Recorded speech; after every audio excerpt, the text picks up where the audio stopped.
যারা প্রেম করতেছো শোনো, তোমাদেরকে বলি আল্লাহ তোমাদের জন্য একটা আল্লাহ পাক রিজার্ভ করে রেখেছে একটা মেয়ে। তুমি যেমন ছেলে হবা তোমার জন্য তেমন একটা মেয়ে রিজার্ভ করে রেখেছে। কথা বলেন যুবকেরা। কিন্তু এই তোমরা লেখাপড়া বাদ দিয়ে ক্লাস 9 10 এ পড়ো, হয়তো অনার্স মাস্টার্সে পড়তেছো, ইন্টারমিডিয়েট সেকেন্ড ইয়ার ফার্স্ট ইয়ারে পড়তেছো, নবীন বরণ করবার যায় গোলাপ ফুল নিয়ে।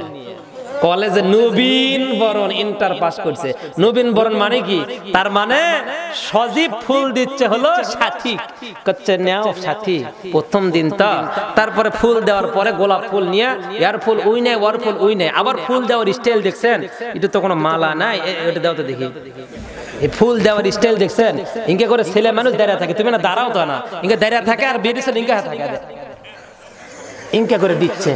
আর গুলা বদমাইশারা ফেসবুকে তুলে আবার ইউটিউবে ফেসবুকে ছেড়ে দেয়। কথা কন না কে? ফেসবুকে তুলে দেয়নি, দাঁড়িয়ে থাকে বেটা চল বারে, দাঁড়িয়ে থাকে বেটা চল বেটি চল ইনকে ইনকে করে এক হাঁটু পারে। এটা আবার কোন সুন্নত যে ই সুন্নত কতদিন নাজিল হলো বারে যে এক হাঁটু পারে আর এক হাঁটু তুলে ইনকে করে ফুল দেওয়া লাগবে। I love you, I love you. 2 4 15 দিন জাগবনি তোকে নিয়ে পার্কে যা নফল নামাজ পড়বি। খালি 14 ফেব্রুয়ারি আসুক কেমনে করে আমার ভাইয়েরা কি কথা বল, খালি সুযোগ নিয়ে আসে। এখন খালি সোনো পাউডার দিচ্ছে আর দিচ্ছে, গিফট করতেছে। আর খালি কবিতা 13 ফেব্রুয়ারি আজকে কিভাবে বলে ফুল দিবস, তারপর 14 ফেব্রুয়ারি করছে। কিন্তু কোথায় দেখা হইবে বলো? করছে স্বপ্নপুর হোটেলে আমি বুকিং করেছি। মরো মরো মরে দেখো, মরে দেখো বাজান, মরে দেখো। হ্যাঁ কবর আছে। বাপ মাও যেরকম হয়েছে সন্তানও ঠিক ওই রকম। কথা কর। রাজার ছেলে যাচ্ছে, রাজার ছেলে আর একটা রাজার মেয়ের সাথে করছে প্রেম। না আরে লম্বা আলোচনা হচ্ছে, আপনারা মন খারাপ করবেন না আবার। হ্যাঁ বন্ধ কর্ম চলবে। বাপ সর্বনাশ। আমার ভাইয়েরা, রাজার মেয়ে রাজার ছেলের সাথে প্রেম করেছে, প্রেম করে দুইজন চলে যাচ্ছে উদাও হয়ে। রাস্তার পথে রাজার মেয়ের ঘোড়াটা বসে যায়, কিছুক্ষণ পর আবার ওঠে, পালিয়ে যাচ্ছে দুইজন প্রেম করে। আসে না পালিয়ে যায় না? ও চাচা কি চাচি, চাচির কথা মনে হলো নাকি বাজান? বসেন। না না মিস কল দেয়নি, চাচি ফোন করি পাবি, ফোনে টিপে পারে না। আমার বাজারেরা, রাজার মেয়ে রাজার ছেলে যাচ্ছে, কিছুক্ষণ পর পরে ঘোড়াটা বসিয়ে পড়ে, আবার কিছুক্ষণ যায় আবার ঘোড়া বসিয়ে পড়ে। রাজার ছেলে বলছে বিপদের রাস্তা আগায় না, মনে হয় আমরা যাইতে পারবো না গন্তব্য স্থান পর্যন্ত, যাও বাড়ির দিকে ফিরে যাও। দুর্বল ঘোড়া নিয়ে কেন আসছো তুমি? রাজার মেয়ে বলে শোনো, এই ঘোড়াটা আমার আব্বা, এই ঘোড়াটার মাকে ইউজ করতো, তার পূর্বে তার মাকে ইউজ করতো আমার দাদা, তার পূর্বের ঘোড়ার মাকে ইউজ করতো আমার বুড়া দাদা। সেই ঘোড়া নিয়ে আসছে, সব চাইতে শক্তিশালী ঘোড়া, সব চাইতে ভালো ঘোড়া।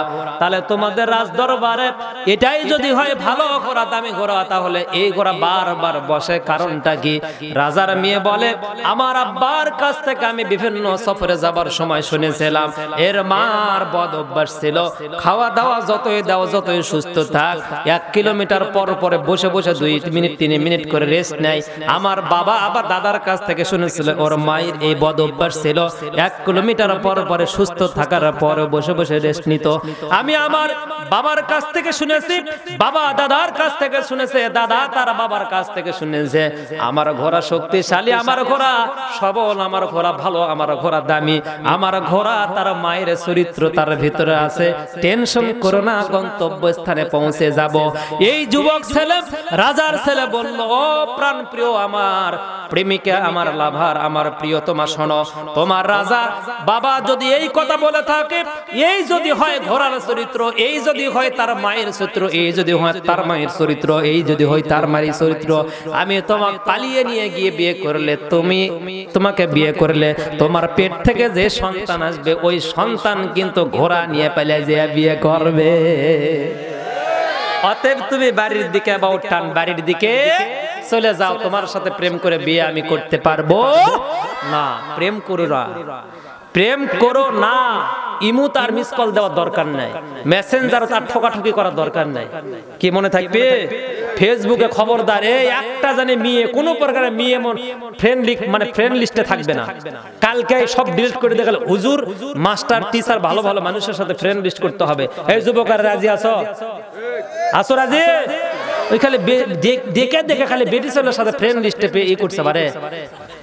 যুবকদের মোবাইল দেখবেন খালি ফেসবুকে খালি আর বেটি ছেলের সাথে আবার ফ্রেন্ড লিস্ট। এত বেটি ছেলের সাথে আবার মেয়েরা কি করছে, অভাগিনী একমাত্র মেয়ে, বাবার ছোট মেয়ে, আদরের ছোট বোন, বিকেল বেলার পাখি আমি সেই দোলা, আমি সেই পথ হারা, বাপ সর্বনাশ। আর এক একটা ফেসিং মারছে বাপরে বাপ, অর্গের সেলফি লওয়া দেখলে কলজা ফাটিয়া যায়। মনে হয় যে এই মনে হয় যে পূর্ণিমা, কখন বুঝি অপবিশ্বাস হয় হয় অবস্থা। আমার ভাইয়েরা, সর্বশেষ ওই যুবক ওমর রাদিয়াল্লাহু তাআলা আনহুকে বলল, আমিরুল মুমিনিন, আমার আব্বা একজন দাসীকে বিয়ে করেছে, আমার আব্বা একজন দাসীকে বিয়ে করেছে, আমার নাম রাখছে হাফল। তাহলে অপরাধ করেছে কয়টা? দুইটা। সর্বশেষ আমার আব্বার দায়িত্ব ছিল, কর্তব্য ছিল, আমি আমার বাবার কাছ থেকে কোরআন শিখব। আমার আব্বা হুজুর রেখে কোরআন শিক্ষা দিবে, ইলমে দ্বীন শিক্ষা দিবে। আমার আব্বা এই জায়গায় বসে আছে, জিজ্ঞাসা করেন আমার আব্বা আমারে কোরআন শিক্ষা দিয়েছে কি? বলল, এই বলো তুমি কি তোমার সন্তানটাকে কোরআন শিক্ষা দিয়েছো? ওই লোকটা বলল, না না, শিক্ষা দেয় নাই। হযরত ওমর রাদিয়াল্লাহু তাআলা আনহু লাঠিটা হাতে নিয়ে বাবার মাথায় কয়েকটা বাড়ি মারলো। বাড়ি মেরে বলল, শুধু সন্তানের কাছ থেকে হক আদায় করতে যাও, সন্তানের কাছ থেকে শুধু তুমি পাইতে চাও, সন্তানের কাছ থেকে তুমি শুধু মারহাবা চাও, ভালোবাসা চাও, আন্তরিকতা চাও, সন্তানের হক যদি আদায় না করো, তোমার মতো কুলাঙ্গার বাবার হক আদায় করা সন্তানের জন্য কোনো প্রয়োজন নাই। আজ যুবকদেরকে বলে দেয়, শোনো, তোমার বাবা যদি ভালো নাম না রাখে, ভাত দেওয়ার দরকার নাই, ওই না খেয়ে মরে যাক। তোমার বাপ যদি প্রেম করে বিয়ে করে থাকে, প্রেম যদি করে বিয়ে করে থাকে, তাহলে কিন্তু ওই বাবাকে যদি তুমি আনুগত্য না করো, ভালো না বাসো, কোনো অপরাধ হবে না। তোমার বাবা যদি তোমাকে স্কুল, কলেজ, ইউনিভার্সিটিতে পড়ায়, অথচ আল্লাহর কোরআন যদি শিক্ষা না দেয়, তুমি যদি ভাত না দাও, তোমার বাবার হক আদায় না করলে তোমার কোনো পাপ নাই, পাপ নাই। এই জন্য আজ থেকে সন্তানদেরকে কোরআন শিক্ষা দেওয়ার দরকার আছে না নাই? সন্তানদের ভালো নাম রাখার দরকার আছে না নাই? সন্তানের জন্য ভালো একটা স্ত্রী প্রয়োজন, মা প্রয়োজন, সেটা দরকার আছে না নাই? অতএব প্রেম, ভালোবাসা সব বন্ধ করার দরকার আছে না নাই? খুশি না বেজার? হ্যাঁ, আমার বাজানেরা মনে আছে, মেয়েটা মুসলমান হয়েছে, মনে আছে না নাই? আর মাত্র অল্প সময়ের ভিতর আলোচনা শেষ করে দিব। আমার বাজানেরা, মেয়েটা এবার মুসলমান হয়ে বাড়িতে ফিরে গেল।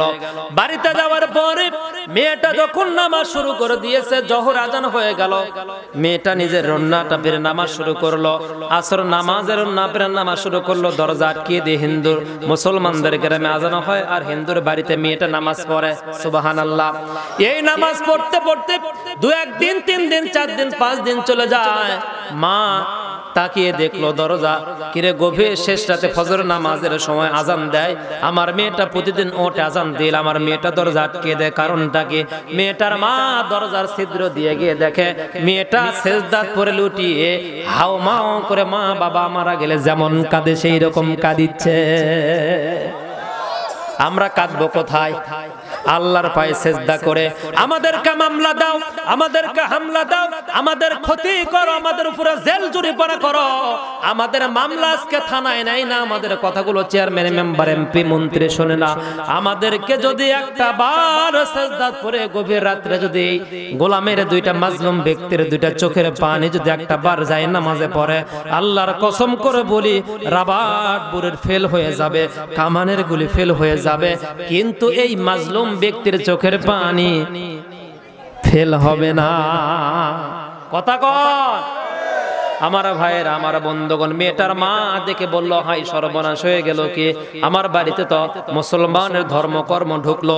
সন্ধ্যাবেলায় মেয়েটাকে ডাক দিয়ে বলল, মা আমার সামনে একটু চালটা ধুয়ে পরিষ্কার করে পাতিলের ভিতরে দিয়ে দাও, সহযোগিতা করো।